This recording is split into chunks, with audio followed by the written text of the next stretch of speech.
मेवात की इस जंग ने रासेना गांव को छोटे छोटे टुकड़ों में बिखेर दिया। दूसरा बहादुर सा मेवाती था जिसका इस जंग में बहुत बड़ा किरदार था। मिस्टर कैलीफोर्ड का सर काटकर सीढ़ियों में चिन दिया था। छोटा अधिकारी था कैलीफोर्ड, इसकी बहन को मेवात के लोगों ने पकड़कर मौत के घाट उतार दिया। रासेना की जंग में लड़ने वाले एक तरफ तो पूरी अंग्रेजी सरकार थी जिसके दो मेन अधिकारी थे जिनका नाम एक तो मिस्टर फोर्ड था जो बड़ा अधिकारी था जो कलेक्टर थे, दूसरा कैलीफोर्ड था जो छोटा अधिकारी था जो एक असिस्टेंट कलेक्टर थे। जो छोटा अधिकारी था कैलीफोर्ड, इसकी बहन को मेवात के लोगों ने पकड़कर मौत के घाट उतार दिया। ये भी मैं आपको आगे चलकर बताऊंगा कि इसको कैसे मारा गया था। मेवात के लड़ने वाले चौधरियों में एक मेजर हूर खां था, दूसरा बहादुर सा मेवाती था जिसका इस जंग में बहुत बड़ा किरदार था। और भी बहुत चौधरी थे जिनमें एक अली हसन खां भी था जो रासेना गांव का ही था। ये जंग 10 मई 1857 को शुरू हुई। इससे अगले दिन 11 मई को जो बड़े बड़े चौधरी थे उनमें मेवात के भी कुछ चौधरी शामिल थे, सब ने मिलकर बहादुर शाह जफर को पूरे हिंदुस्तान का बादशाह मुकर्रर कर दिया। इस वक्त दिल्ली में जो मेवात के चौधरी थे जिनके हुक्म पर कुछ सिपाही काम करते थे, इनमें एक चौधरी था जिसका नाम मेजर हूर खां था। इसकी कमांड में जो सिपाही काम करते थे, इन्होंने क्या काम किया, इन्होंने अंग्रेजों को भगाने के चक्कर में अंग्रेजों के घर पर हमला कर दिया। कैलीफोर्ड जो गुड़गांव का असिस्टेंट कलेक्टर थे और मेवात के लोगों के जाने माने दुश्मन थे, इन सिपाहियों ने इसके घर पर धावा बोल दिया। इसके घर पर इसकी एक बहन थी जिसको ये सिपाही उठाकर दिल्ली की चांदनी चौक पर ले आए और मेवात के जो ये लोग थे इन्होंने इस लड़की को, जिसको मेवात में अंग्रेजनी के नाम से पुकारा जाता है, इसके साथ जो किया था वो ये था कि इसको तोप गाड़ी के पहिए से बांधकर चांदनी चौक पर बिना किसी कपड़ों के इतने दर्दनाक तरीके से घसीटा के बहादुर शाह जफर के लड़के ने मेवातियों से रिक्वेस्ट करके इस लड़की की जान बचाने के लिए इसको तोप के पहिए से जिंदा खुलवा दिया और इसको अपनी गिरफ्त में ले लिया। जब इससे कुछ पूछा तो इसने कहा कि मैं सबको अपने भाई से बोलकर एक एक को मौत के घाट उतरवा दूंगी। ये सुनकर बहादुर शाह जफर के लड़के ने इसको मेवातियों के हवाले कर दिया और मेवातियों ने इसको 11 मई को जान से मार दिया। उस वक्त मेवात में अंग्रेजों का कोई मजबूत ठिकाना नहीं था जिससे वो मेवात के लोगों को काबू कर सके, ना ही कोई बड़ी छावनी और ना ही कोई बड़ा कैंप। उस समय केवल छोटे मोटे दफ्तर, चौकी और एक कस्टम लाइन थी। जो एक कस्टम लाइन थी इसका ये काम था, ये खास तौर पर नमक, अनाज, कपड़े और ऐसे ही जो जरूरत के सामान थे इनके बीच जो तस्करी होती थी इसको रोकने के लिए ये कस्टम लाइन बनाई गई थी।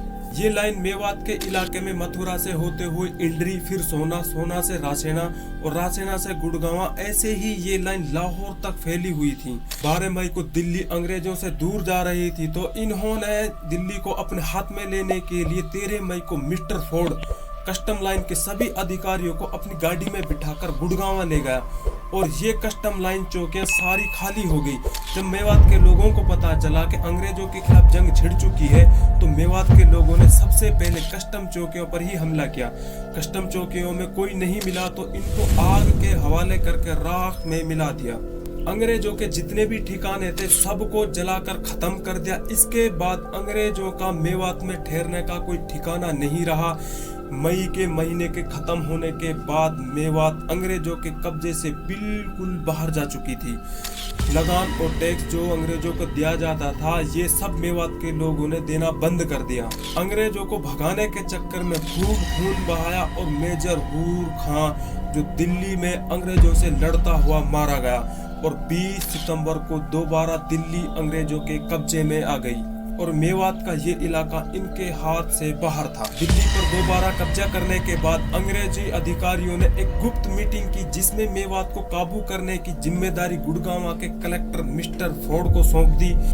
मिस्टर फोर्ड उस वक्त गुड़गांव का कलेक्टर थे और उन्हें आदेश मिला था कि तुम्हें मेवात के इलाके को अपने काबू में लेना होगा। 13 अक्टूबर 1857 को मिस्टर फोर्ड जो बड़ा अधिकारी था मेवात को काबू करने के लिए दिल्ली से गुड़गांव आ पहुंचा। मेवात पर नियंत्रण पाने के लिए उसने उन लोगों को बुलाया जो अंग्रेजों के मददगार थे। इसी बीच किसी ने उसे ये खबर दी कि रासेना गांव में मेवात के लोग इकट्ठा हो रहे हैं और गुड़गांव पर हमला करने की तैयारी में हैं। ये सुनते ही मिस्टर फोर्ड ने रासेना गांव की तरफ एक फौज भेजी, लेकिन मेवात ने उस फौज को हराकर भेज दिया। फौज का जो लीडर था वो इस झपट में मारा गया। इसके बाद मिस्टर फोर्ड ने एक और फौज भेजी, लेकिन इस बार भी मेवात के बहादुर मर्द मुजाहिदों ने अंग्रेजी फौज को दोबारा हरा दिया और इस जंग में भी इस फौज का लीडर मारा गया। इन दो अफसरों के मारे जाने की वजह से मिस्टर फोर्ड को बहुत गहरा सदमा पहुंचा। फिर मिस्टर फोर्ड ने एक बड़ी जंग की तैयारी के लिए गुड़गांव के असिस्टेंट कलेक्टर केले फोर्ड को चुना। मिस्टर फोर्ड को पता था कि केले फोर्ड मेवात के लोगों का बहुत बड़ा दुश्मन है।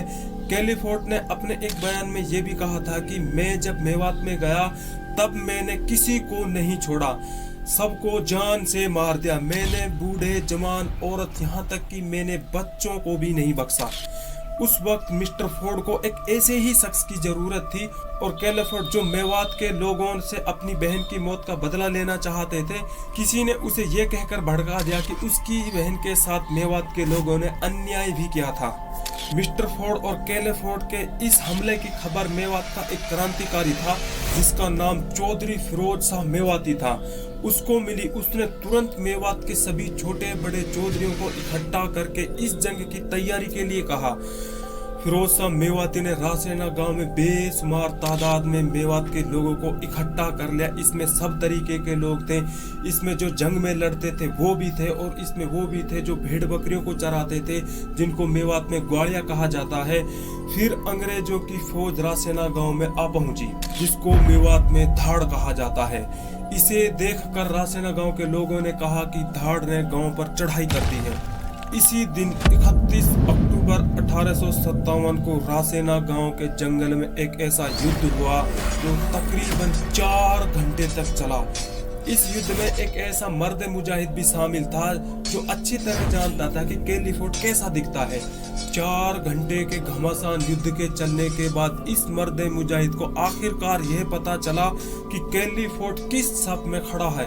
फिर इस मर्द मुजाहिद ने करीब जाकर अपनी बंदूक से एक ऐसी सटीक गोली चलाई जो सीधे केली फोर्ड के सिर में जा लगी। गोली लगने के बाद केली फोर्ड जमीन पर गिर गया। थोड़ी देर तड़पने के बाद इसकी मौत वहीं पर हो गई। अंग्रेजी सिपाहियों में भगदड़ मच गई। घोड़े पर जो अंग्रेजी सिपाही थे वो भागने में कामयाब हो गए। जो पैदल अंग्रेजी सिपाही थे वो अपनी जान बचाने के लिए भाग रहे थे।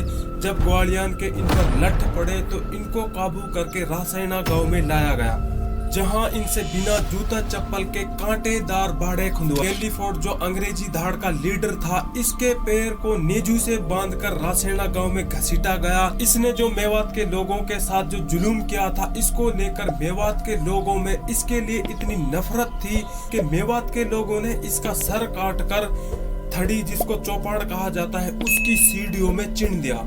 ये थड़ी आज भी रासेना गांव में मौजूद है।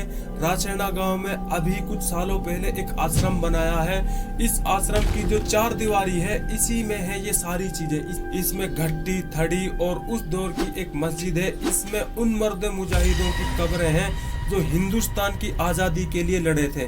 कुछ कब्रें इस बाउंड्री के बाहर भी हैं। ये 4 दीवारी और आश्रम, यहाँ पहले कुछ नहीं था। यहाँ सिर्फ रासेना गांव बसा हुआ था जिसके कच्चे घर थे। जब आप इस 4 दीवारी के अंदर जाओगे तो दाहिनी तरफ आपको एक बहुत बड़ा कब्रिस्तान दिखाई देगा। इसके आगे चलने पर आपको एक मकबरा दिखाई देगा, जिसके बारे में ये जानना बेहद मुश्किल है कि ये मकबरा किसका है, क्योंकि इसके जानने वाले जो लोग थे वो 1947 के हंगामे के बाद पाकिस्तान चले गए। इस मकबरे के बगल में ही वो घट्टी है जिसमें रासेना गांव के लोगों ने अंग्रेजों से बाढ़ खुंदवाई या गहवाई थी। इस मकबरे के लेफ्ट साइड में उसी दौर की एक मस्जिद भी है। मकबरे के बिल्कुल जस्ट सामने ही वो थड़ी है जिसमें मिस्टर केली फोर्ड का सर काटकर सीढ़ियों में चिन दिया था। इस जंग में केली फोर्ड और इसके साथ लगभग 60 लोग मारे गए थे। रासेना गांव में 3 बड़े अफसर मारे गए थे, जिनमें एक केली फोर्ड था। रासेना गांव के मर्द मुजाहिदों ने ऐसा काम कर दिया, जब अंग्रेज रासेना गांव में आते तो अपनी पगड़ी को सर से उतारकर नंगे सर रासेना गांव में आते और इस थड़ी के सामने खड़े होकर इस थड़ी को सलाम करते थे। जब अंग्रेजों से ये गांव काबू नहीं हुआ तो अंग्रेजी सरकार ने इस गांव को 20 फरवरी 1862 को कच्चे पर कर दिया और 1300 रुपए में इस गांव को गोकल सिंह को बेचकर पूरा गांव का मालिक गोकल सिंह को बना दिया। इस गांव के जो जमींदार थे वो बिना जमीन के हो गए। बस यही कारण है कि आज मेवात के ज्यादातर गांवों में रासेना गांव के लोगों के 2 या 4 घर मिलते हैं, जिनको हम रासेना के नाम से जानते हैं। 1947 में ये पूरा गांव पाकिस्तान चला गया। वहां भी इन्हें जमीन नहीं मिली, क्योंकि इनके कागजात में ये लिखा हुआ था कि रासेना गांव के लोगों के पास कोई जमीन नहीं है, क्योंकि मेवात के लोग अंग्रेजों के बहुत बड़े दुश्मन थे। 1947 को पूरा हिंदुस्तान आजाद हुआ, पर इस गांव की जमीन आज भी गुलामी की जंजीरों से बंधी हुई है। दुख की बात तो यह है कि सरकार ने इस गांव में एक पत्थर तक नहीं लगाया, जिससे लोगों को ये पता लग सके कि ये गांव आजादी के लिए कितना तड़पा था। एक ये भी सवाल पैदा होता है कि जब अंग्रेज चले गए तो उनकी दी गई सजा को मेवात के लोग आज तक क्यों भुगत रहे हैं। ऐसे ही मेवात में और गांव भी हैं जो अंग्रेजों की दी गई सजा को आज भी भुगत रहे हैं।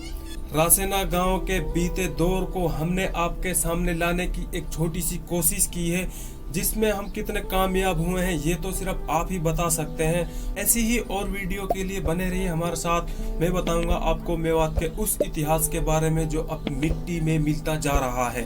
बने रहिए मेरे साथ। थैंक यू, धन्यवाद।